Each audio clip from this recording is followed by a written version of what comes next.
Personal finance opinions YouTube channel में एक और वीडियो में आपको खुशामदीद। आज की ये वीडियो डिविडेंड यील्ड से मुतालिक है। हमारे बहुत सारे सब्सक्राइबर्स जब मुख्तलिफ कमेंट्स करते हैं डिविडेंड और डिविडेंड यील्ड के हवाले से, तो उससे पता चलता है कि बहुत सारी कन्फ्यूजन्स हैं और बहुत सारी ऐसी इन्फॉर्मेशन है जो कि मिसिंग है, और उसको इस वीडियो में डिस्कस किया जाएगा। क्योंकि जो ख़ास तौर पे नए इन्वेस्टर्स होते हैं उनके लिए डिविडेंड यील्ड एक बहुत ही कैची किस्म का नंबर होता है, और वो इसी से अट्रैक्ट होके, इसी से ल्योर होके कंपनीज़ के अंदर इन्वेस्ट कर देते हैं। और इसके हवाले से जो बाकी कम्प्लीमेंट्री इन्फॉर्मेशन होती है, जो बाकी नीडफुल इन्फॉर्मेशन होती है, जिसका जानना बड़ा ज़रूरी होता है, उसको वो या तो मिस कर जाते हैं या उसके बारे में प्रॉपर एक रिसर्च नहीं करते। तो इस वीडियो में कोशिश की जाएगी कि डिविडेंड यील्ड से मुतालिक बहुत सारी इंपॉर्टेंट इन्फॉर्मेशन आपके साथ शेयर की जाए, ताकि जब आप अपनी इन्वेस्टमेंट पोर्टफोलियो के लिए शेयर्स को सेलेक्ट कर रहे हों, डिविडेंड बेस्ड स्टॉक्स हों या ग्रोथ बेस्ड स्टॉक्स, कोई भी इस तरह के स्टॉक्स हों, तो उस हवाले से आपके पास प्रॉपर मालूमात हों। सबसे पहले ये जानना ज़रूरी है कि डिविडेंड यील्ड जो होती है किसी भी कंपनी की, उसको कैलकुलेट कैसे किया जाता है। डिविडेंड यील्ड कैलकुलेट करने का फॉर्मूला बड़ा सिंपल है। आपने जो एनुअल डिविडेंड कंपनी ने पे किया है उसको डिवाइड करना होता है with the current share price, और उसको फिर मल्टीप्लाई करते हैं 100 से परसेंटेज में रिजल्ट लेने के लिए। एक एग्जांपल हम यहाँ पे लेते हैं जिसके ज़रिए ये क्लियर करते हैं। सिस्टम लिमिटेड ने जो 2021 में टोटल एनुअल डिविडेंड दिया था वो ₹5 का था। 50% उसकी डिविडेंड पे आउट थी with the face value of 10, जो कि बनती है ₹5। और शेयर प्राइस जिस वक्त मैं ये वीडियो बना रहा था उस वक्त इस कंपनी की शेयर की थी 441.32। तो इसके हिसाब से अगर हम डिविडेंड यील्ड कैलकुलेट करें सिस्टम्स लिमिटेड की फॉर द ईयर 2021 और based on the current price, तो वो बनती है 1.13। तो इस फार्मूला के अंदर मैंने इस कंपनी के जो डिविडेंड यील्ड कैलकुलेट किया, उसमें जो पिछले साल का पूरा डिविडेंड दिया वो और उसकी जो करंट प्राइस है उसको यूज़ किया है, और फिर परसेंटेज में रिजल्ट लेने के लिए उसको 100 से मल्टीप्लाई किया है। तो ये बड़ी सिंपल सी मैथमेटिक्स है, इसमें कोई रॉकेट साइंस नहीं है, और इसके ज़रिए आप किसी भी कंपनी की डिविडेंड यील्ड को कैलकुलेट कर सकते हैं। अब कुछ इंपॉर्टेंट पॉइंट्स डिविडेंड यील्ड के हवाले से डिस्कस किए जाएंगे। सबसे पहली चीज़ जो आपको समझना ज़रूरी है कि किसी भी कंपनी की जो डिविडेंड यील्ड होती है उसका बराह रास्त ताल्लुक कंपनी की जो डिविडेंड है उसके साथ साथ उसकी शेयर प्राइस से भी होता है। तो यहाँ पर मैं कंपनी की जो शेयर प्राइस है वो लिखा है, लेकिन डिविडेंड लिखना भूल गया हूँ। तो इसको आपने ऐसे पढ़ना है कि कंपनी की डिविडेंड यील्ड का बराह रास्त ताल्लुक डिविडेंड पे आउट के साथ साथ शेयर प्राइस से भी होता है। तो यहाँ पर अगर किसी कंपनी के शेयर की कीमत कम हो रही हो या बहुत ऐसा बढ़ रही हो, तो आपको ऐसे महसूस होता है कि उसकी डिविडेंड यील्ड ज़्यादा है, और ये आपको एक अट्रैक्टिव नंबर नज़र आ रहा होता है। लेकिन इसको आपने दूसरे एंगल से भी समझना है कि अगर किसी कंपनी का स्टॉक गिर रहा है या अच्छे तरीके से बढ़ नहीं रहा और डिविडेंड यील्ड आपको ज़्यादा नज़र आ रही है, तो ये कोई अच्छा साइन नहीं है। इसलिए बहुत इंपॉर्टेंट है कि सिर्फ डिविडेंड यील्ड की नंबर जो होता है उसकी बेस पे आप किसी कंपनी के बारे में कोई भी कंक्लूजन ड्रॉ ना करें और इन्वेस्टमेंट के लिए उसके अंदर कूद ना जाएं। यहाँ पे मैं एग्जांपल से वाजे करूँगा इस चीज़ को। जैसे सिस्टम लिमिटेड की हमने मिसाल अभी ली थी कि उसकी जो करंट प्राइस 441.32 है और ₹5 का डिविडेंड है, तो उस लिहाज से उसकी जो डिविडेंड यील्ड बनती है 1.13 है। अब हम एक अज्यूम करके एक अजम्पशन लेते हैं कि सिस्टम लिमिटेड ने ₹5 डिविडेंड दिया, लेकिन किसी भी रीज़न की वजह से उसकी शेयर प्राइस गिरकर 150 हो जाती है, एज एन एग्जांपल। तो अब यहाँ पर आप देख सकते हैं कि अगर इस कंपनी के शेयर की प्राइस ₹150 पे गिर जाए और हम डिविडेंड यील्ड कैलकुलेट करने लग जाएं, तो उसकी जो डिविडेंड यील्ड बनेगी वो 3.33 बनेगी। अब एक लेमैन के लिए या एक ऐसा शख्स जो कि सिर्फ और सिर्फ डिविडेंड यील्ड के नंबर को देख के किसी कंपनी को अच्छा या बुरा कहता है, उसके लिहाज से तो 1.13 के मुकाबले में 3.33 एक अच्छी डिविडेंड यील्ड कहलाएगी। लेकिन यहाँ पर यह समझना ज़रूरी है कि 3.33 तब बनी जब उस कंपनी की शेयर प्राइस गिर गई। तो ये इम्पॉर्टेंट है कि जब आप किसी भी कंपनी को इन्वेस्टमेंट के लिए परख रहे हों, उसको रिसर्च कर रहे हों, उसको एनालाइज कर रहे हों, तो डिविडेंड यील्ड के बढ़ने के हवाले से या घटने के हवाले से उसके पीछे जो रीज़न्स हैं उसको आप एनालाइज करें। कंपनी की शेयर प्राइस के बारे में देखें कि उसमें किस तरह की फ्लक्चुएशंस हैं, और जो कंपनी के दीगर फंडामेंटल्स हैं, कंपनी की जो बाकी रेशोज़ हैं, और कंपनी की जो ओवरऑल फाइनेंशियल हेल्थ है, उन सारी चीज़ों को आप देखें और हिस्टोरिकली भी देखें कि वो कंपनी कैसा परफॉर्म करता आ रही है। अब जो दूसरा इंपॉर्टेंट पॉइंट है वो ये है कि किसी भी कंपनी की जो डिविडेंड यील्ड होती है वो सिर्फ एक साल के पे आउट की बेस पे जब हम कैलकुलेट करते हैं जो करंट डिविडेंड यील्ड होती है, तो उससे आप कोई कंक्लूजन ड्रॉ करेंगे तो वो आपके लिए ख़तरनाक हो सकता है, जब तक आप उसके माजी के जो रिजल्ट्स हैं, हिस्टोरिक डेटा है, उसको ना देख लें। क्योंकि किसी कंपनी, बहुत सारी कंपनी स्टॉक मार्केट में, पाकिस्तान स्टॉक मार्केट में ऐसी हैं कि अगर आप उनको देखें तो किसी खास साल के अंदर या किसी खास क्वार्टर के अंदर वो बहुत ही ज़्यादा ज़बरदस्त किस्म का आपको डिविडेंड दे देती हैं। तो अब उसकी वजह से उनकी जो रेशोज़ हैं, ख़ास तौर पे जो डिविडेंड यील्ड की रेशो है, उसके अंदर बहुत फ़र्क आ जाता है और ऐसे महसूस होता है कि ये कंपनी तो कोई बहुत बड़ी हातमताई है और ये कंपनी तो इन्वेस्टमेंट के लिए सबसे ज़्यादा आइडियल है। लेकिन अगर आप उस कंपनी की जो हिस्टोरिकल डेटा है उसको देखें तो आपको नज़र आता है कि इस कंपनी ने तो कोई रेगुलर डिविडेंड दिए ही नहीं है। प्लस इस कंपनी की जो कैपिटल गेन एक्सपेक्टेड है वो भी कोई ख़ास नहीं है। और फिर कंपनी की जो पे आउट रेशो है वो भी 100% से ज़्यादा है। फॉर सम रीज़न इस कंपनी ने अपनी अर्निंग से भी ज़्यादा डिविडेंड दे दिया है। तो ऐसी जो चीज़ें होती हैं उसके लिए बड़ा ज़रूरी है कि जब भी आप कंपनी को एनालाइज़ करें और उसमें इन्वेस्टमेंट का सोचें तो तमाम रेशोज़ को, उसकी जो लिक्विडिटी के हिसाब से, प्रॉफिटेबिलिटी के हिसाब से, सॉल्वेंसी के लिहाज से और इन जनरल जो उसका इनकम स्टेटमेंट का हिस्टोरिकल डेटा है, उसकी बैलेंस शीट का डेटा है, उसका फ्री कैश फ्लो है या कैश फ्लो स्टेटमेंट के अंदर जितना भी डेटा है, उन सारी चीज़ों को, उसके हवाले से जो न्यूज़ हैं, उसके हवाले से जो फ्यूचर प्रोजेक्ट्स हैं, उन सारी चीज़ों को भी देखें, तब ही आप उस कंपनी के बारे में कोई कंक्लूजन ड्रॉ करें। अब एक और इम्पॉर्टेंट चीज़ ये है कि अगर कोई हाई डिविडेंड यील्ड कंपनी है और उसका पे आउट रेशो 100% से ज़्यादा है, तो इसका मतलब, जैसे अभी मैंने डिस्कस भी किया था, कि ये होगा कि वो कंपनी अपनी जो एनुअल इनकम है उससे ज़्यादा डिविडेंड दे रही है। वक्ती तौर पर तो ये बड़ा अट्रैक्टिव महसूस होता है, लेकिन आपको ये जहन में रखना चाहिए कि अगर कोई कंपनी अपने पे आउट्स जो दे रही है वो अपनी जो अर्निंग है उससे ज़्यादा दे रही है, तो ये कोई एक सस्टेनेबल मेथडोलॉजी नहीं है। और इसमें आपको ये जहन में रखना चाहिए कि कंपनी, दो प्रॉब्लम्स आपको इसमें नज़र आने चाहिए। एक तो ये है कि कंपनी अपने रिजर्व्स को डिप्लीट कर रही है, उसमें से आपको पे कर रही है, और दूसरा प्रॉब्लम इसमें ये है कि ऐसी कंपनी जो अपनी अर्निंग्स में से सारे का सारा डिविडेंड की मद में अगर दे रही है, तो इसका मतलब है कि उनके पास कोई ग्रोथ की या तो अपॉर्चुनिटीज़ नहीं है या ग्रोथ के हवाले से कोई हिकमत अमली नहीं है।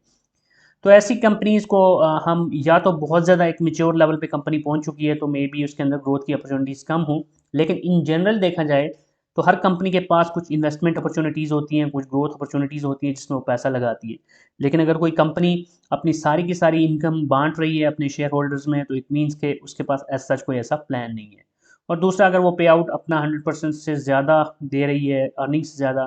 तो ये आपको जहन में रखना चाहिए कि एक दो दफ़ा तो ऐसा हो सकता है, लेकिन बार-बार ऐसा नहीं हो सकता। पाकिस्तान स्टॉक मार्केट में अभी बहुत सारी वीडियोज़ में मैंने मुख्तलिफ़ कंपनीज़ को डिस्कस किया है, उनकी अर्निंग्स के हवाले से, उनके डिविडेंड पे आउट जो अनाउंसमेंट्स हैं, उनके हवाले से भी। तो कुछ कंपनीज़ ऐसी भी हैं जिन्होंने पिछले कुछ क्वार्टर्स में या कुछ सालों में बहुत अच्छा डिविडेंड दिया, लेकिन फिर आगे चल के कोई डिविडेंड नहीं दिया और जो उनके फिर शेयर होल्डर्स थे वो मायूस होते हैं। लेकिन उसकी रीज़न ये होती है कि कंपनी ने बाज़ औक़ात जो उनकी जो पेंडिंग पेमेंट्स होती हैं वो गवर्नमेंट की तरफ से उनको मिलती हैं, तो उस बेस पे वो अच्छा डिविडेंड दे देती हैं और लोग खुश हो जाते हैं। लेकिन उनको ये ज़हन में नहीं होता कि ये जो मॉडल है ये कोई सस्टेनेबल नहीं है, ये कोई लॉन्ग टर्म नहीं है। ज़रूरी नहीं है कि एक क्वार्टर के अंदर या एक साल के अंदर या एक किसी भी पीरियड के अंदर कंपनी ने अच्छा डिविडेंड दे दिया है तो वो उसको आगे भी दे पाए। तो इसलिए बड़ा इंपॉर्टेंट है कि आप ये देखें कि कंपनी के प्लान्स क्या हैं, उसकी रिटेंशन रेशो और पे आउट रेशो दोनों को देखें, उसमें किस हद तक एक बैलेंस आपको नज़र आ रहा है। फिर अगर कंपनी अपनी अर्निंग्स को रिटेन कर रही है तो उसको किस तरह यूटिलाइज़ कर रही है, वो भी आप उसकी एनुअल रिपोर्ट्स में से भी देख सकते हैं। तो इन सारी चीज़ों को आपने देखना होता है। सिर्फ़ और सिर्फ़ हाई डिविडेंड यील्ड के बेसिस पे या पे आउट रेशियो की बेस पे आप कोई डिसीजन नहीं ले सकते। अब एक और इम्पोर्टेंट पॉइंट आपके लिए समझना ज़रूरी है कि बाज़ औक़ात हाई डिविडेंड यील्ड जो होता है वो दरअसल एक डिविडेंड ट्रैप होता है। डिविडेंड ट्रैप का मतलब ये है कि कंपनी का शेयर या उसका बिज़नेस इन जनरल कोई अच्छा जब परफ़ॉर्म नहीं कर रहा, तो डिविडेंड के ज़रिए बहुत सारे इन्वेस्टर्स को वो अपने साथ अटैच करने का या चिपकाए रखने का एक हरबे के तौर पे इस्तेमाल करते हैं। तो जब आप किसी कंपनी की डिविडेंड यील्ड देखें, तो उसको हमेशा उस सेक्टर की जो दूसरी कंपनीज़ हैं, उनके साथ जो उनका जो डिविडेंड है, उनकी जो डिविडेंड यील्ड है, उसके साथ कंपैरिज़न में देखें और साथ-साथ जो कंपनी की रिज़ल्ट की हिस्ट्री है, उसके साथ भी आप उसको मैच करें। अगर तो वो उससे मैच करती है तो वेल एंड गुड, लेकिन अगर आपको लगता है कि कंपनी जो आपको डिविडेंड यील्ड दिखा रही है या जितना डिविडेंड दे रही है, ये कोई ऑर्गेनिक नंबर नहीं है, ये कोई रियलिस्टिक नंबर नहीं है, सेक्टर के हवाले से और इन जनरल उस कंपनी की हिस्ट्री के हवाले से, तो उसे आपने एज़ अ रेड फ्लैग समझना है और ये ज़हन में रखना है कि ये आपके लिए एक ट्रैप हो सकता है आपको अट्रैक्ट करने का, और बाद में वो कंपनी या उसके शेयर धड़ाम से अगर गिर जाते हैं तो आपके लिए फिर उसमें जो डिविडेंड थोड़ा बहुत आपने कमाया उससे ज़्यादा आपको पोटेंशियल लॉस भी हो सकता है। अब एक और इम्पॉर्टेंट पॉइंट ये है कि इन जनरल अगर हम बात करें तो जो हाई डिविडेंड यील्ड स्टॉक्स होते हैं उनको ज़्यादातर जो इन्वेस्टर्स होते हैं वो ये समझते हैं कि ये सेफ़ ऑप्शन है, क्योंकि इस केस में अगर कंपनी या इन जनरल स्टॉक मार्केट बहुत अच्छा परफॉर्म ना भी कर रही हो तो आपको डिविडेंड की मद में कुछ ना कुछ मिलता रहता है, और उससे आपका जो दाल पानी है वो चलता रहता है, और वो एक कंपैरेटिवली सेफ इन्वेस्टमेंट होती है, क्योंकि ज़्यादातर जो हाई डिविडेंड यील्ड स्टॉक्स होते हैं वो ऐसी कंपनीज़ होती हैं जो कि या तो ब्लू चिप्स हैं या मेच्योर कंपनीज़ हैं। लेकिन ये ज़हन में रखना चाहिए आपको कि डिविडेंड बेस्ड कंपनीज़ के अंदर वो लोग इन्वेस्ट करते हैं कि जो उनमें से रेगुलर इनकम जनरेट करना चाहते हैं। तो मुल्क के अंदर जब इंटरेस्ट रेट बढ़ता है तो अमूमन ये होता है कि जो इक्विटी है वो इक्विटी आउटफ्लो आपको नज़र आता है, और लोग जो बैंक्स के अंदर सेविंग ऑप्शंस हैं, बॉन्ड्स के ऑप्शंस हैं, अब उनको वहाँ पर ज़्यादा जब इंटरेस्ट रेट मिलता है तो लोग उस साइड पे शिफ्ट हो जाते हैं। तो ऐसी सूरत के अंदर जो स्टॉक मार्केट में नुकसान होता है लोगों का, या जो शेयर्स की प्राइसेस में फ़र्क आता है उसमें, जहाँ बाकी इन जनरल फ़र्क आता है वहाँ सबसे ज़्यादा जो फ़र्क आता है वो हाई डिविडेंड यील्ड स्टॉक्स के अंदर आता है, क्योंकि इसमें ज़्यादातर वही इन्वेस्टर्स होते हैं कि जिन्होंने कोई कैपिटल गेन को जहन में नहीं रखा होता, सिर्फ जो उनको रेगुलरली एक डिविडेंड बेस्ड इनकम आ रही है उसको जहन में रखा होता है। तो अब एक एग्जांपल से मैं इसको आप वाज़ेह करना चाहूँगा आपके साथ। लेट्स सपोज़ कि एक कंपनी है XYZ, उसके अंदर आपने इन्वेस्ट कर रखा है और वो आपको जो डिविडेंड दे रही है, एनुअल जो आपको डिविडेंड मिल रहा है वो तकरीबन आपकी इन्वेस्टमेंट के ऊपर लेट्स सपोज़ हम ये कहते हैं कि 10% मिल रहा है। अब अगर इंटरेस्ट रेट मुल्क के अंदर बढ़ता है और स्टॉक्स के से हट के जो ऑप्शंस हैं जैसे बॉन्ड्स हो गए, सर्टिफिकेट्स हो गए, या सेविंग्स हो अकाउंट्स से जो इंटरेस्ट मिल रहा होता है, रिलीजियस पॉइंट ऑफ व्यू से मैं बात नहीं कर रहा, उस लिहाज से तो हर बंदे की स्ट्रेटजी या हर बंदे की जो विजन है वो डिफरेंट होता है, और मैं पर्सनली भी ये समझता हूँ कि एक इंटरेस्ट बेस्ड उस